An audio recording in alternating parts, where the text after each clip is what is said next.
À 7h19, vous écoutez Le Monde Changé avec Pierre de Villeneuve et Carole Ferry sur Europe 1. Oui, et juste après, ça sera Virginie Fulpin. Bonjour pour Bonjour Pierre. l'édito sport. Et Naïma, bonjour pour le fait marquant. Et on parlera de l'humoriste Blanche Gardin qui, évidemment, a fait tourner les têtes de tout le monde. Et je parle évidemment du contenu de ces One Man Show. Carole Ferry, ma chère, bonjour. Bonjour.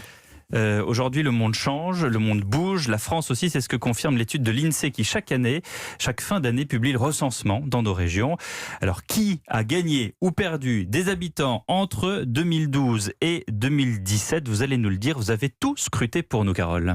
Exactement. Et alors Pierre, chers auditeurs, si je vous demande quel est le département le plus peuplé de France ?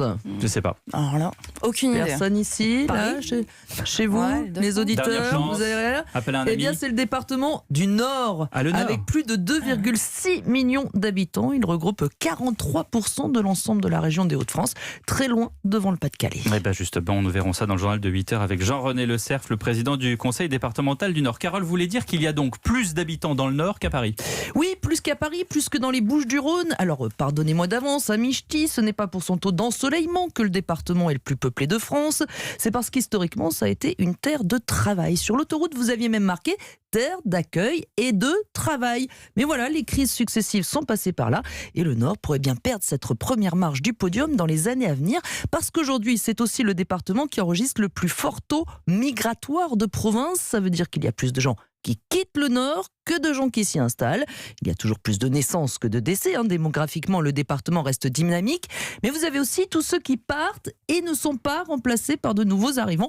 Beaucoup de retraités, notamment, qui préfèrent aller chercher dehors le soleil qu'ils avaient jusqu'ici dans le cœur. Les gens du Nord ont dans le cœur le soleil qu'ils n'ont pas dehors. Alors, qui pourrait remplacer le Nord ? Marseille, plus de soleil, Paris, plus de travail ? Alors, je n'ai pas de boule de cristal, Pierre, mais Comment pour ça ? Paris, oui et non, malheureusement. Je peux vous dire, ça nous servirait drôlement dans les informations. Je peux vous dire que c'est loin d'être gagné puisque le département souffre exactement du même phénomène de déficit migratoire. Et oui, l'Île-de-France reste bien une région qui attire, mais Paris se vide. C'est le déficit migratoire le plus important de France. Cela fait des années qu'on sait que l'immobilier devient inabordable et pousse les habitants au-delà du périphérique. Sauf que là, c'est acté par l'Institut national de la statistique. Aujourd'hui, vous avez plus de gens qui quittent Paris que de gens qui s'y installent. De plus en plus de résidences secondaires louées en Airbnb et de moins en moins de résidences principales. En fait, les gens sont obligés d'aller s'installer de plus en plus loin de Paris pour que ça devienne accessible et aussi pour s'agrandir.